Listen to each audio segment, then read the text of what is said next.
issue ni Marife sa nag-fist-feeling niyang ex, ay umattend pa rin itong si Marife ng birthday party nito.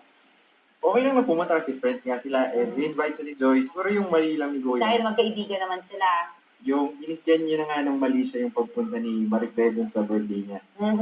So, Oo, may kilig na eh. Piling niya may pag-asa. May bago niya, kinikilig pa si Goya. Maraming salamat. Okay. Kumpletuhin na natin ang love triangle. Samahan mo na kami dito. Kier. Kier, magandang gabi sa'yo. Hi, Kier. Sige. Yung tiwala, parang ano yan eh. Parang itlog. Pag nagkalamat, nahirap ang ibalik. So, ang person sa kanyang aalin-aligid na F.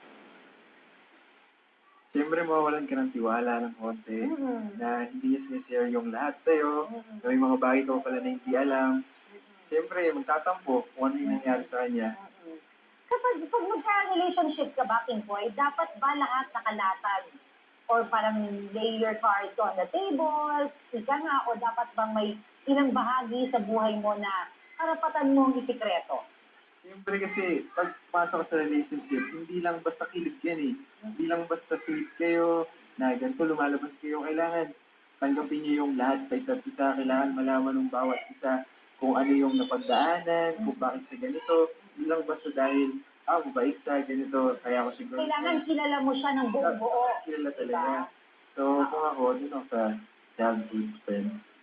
So, nagkamali si Marife, feeling mo, na hindi niya pinaalam dito kay Kier. Siyempre, dapat talaga inamin niya sa umpisa pa lang. Sige, Marife, ito na ang pagkakataon mong magpaliwanag kay Kier. Bakit mo nga ba inihiin sa kanya yung problema mo sa iyong ex na si Rodel? Para sa akin po kasi pag-pass na parang hindi na po dapat balikan or pag-usapan.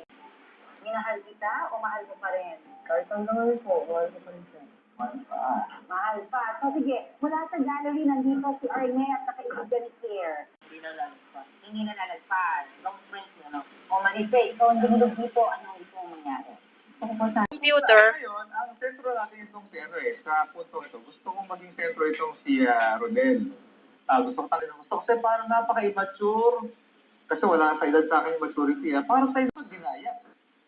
Hindi po agad 4 na taon ka ng ligaw, kailangan 4 na taon din siya maligaw para maminsan itong si Marife. May kapatid ka ba?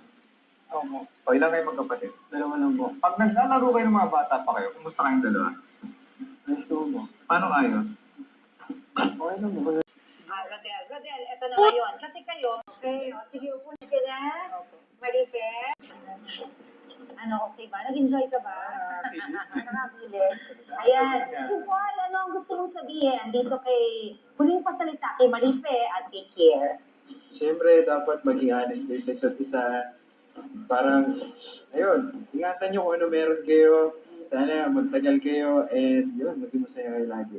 Sige, maraming salamat. Salamat. Thank you pala sa kanto natin, si Kier at si Marife. Ganon din si Rodel. Maraming salamat sa iyo, Rodel. At nagpapasalamat din ako kay Joyce at kay Arnett. Maraming salamat.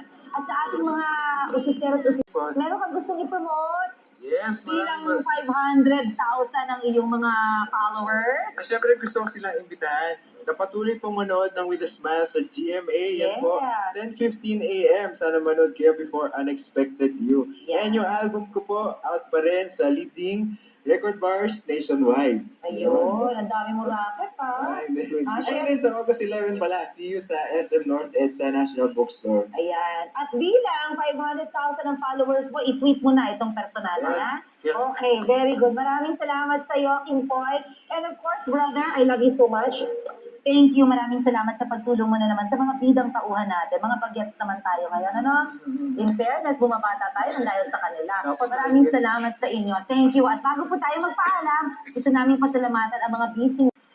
Ayan po, at sa mga suki po natin, lagi po niyong tatandaan, eto na, ang sakit sa nanay, feel with the fear.